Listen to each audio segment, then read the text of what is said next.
Hello বন্ধুরা, চলে এসেছি রাত্রেবেলা। আজকে কি রান্না করেছি চলো। আজকে রান্নাঘর থেকে নিয়ে ঘরের মধ্যেই চলে এসেছি।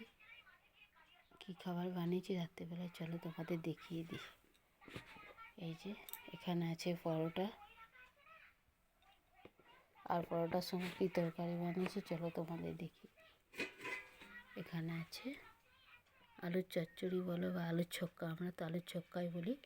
পাঁচফোড়ন, টমেটো, ধনেপাতা, কাঁচা লঙ্কা দিয়ে আলুর তরকারি বানিয়ে নিয়েছি।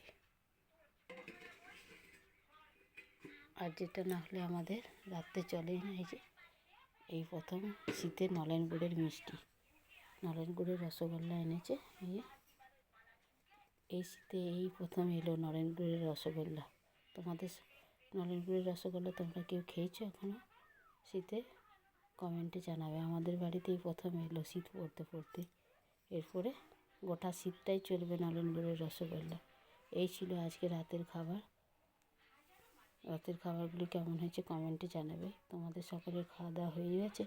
আজকে আমাদের অনেকটাই রাত হয়ে গেছে। ও বাবা ছিল না, রান্না করেও বসেছিলাম। এখন প্রায় রাত 12টা বাজছে। এখন তোমাদেরকে ভিডিওটা শেয়ার করলাম। এখন আমরা খাইনি, এরপরে খাওয়া দাওয়া করবো। আরেকজন আমার ছোটো মেয়ে ঘুমিয়ে পড়েছে, ওকে বললাম খেয়ে নে, না পাপা আসলে খাবো, ও খায়নি এখনও। ঠিক আছে চলো তাহলে।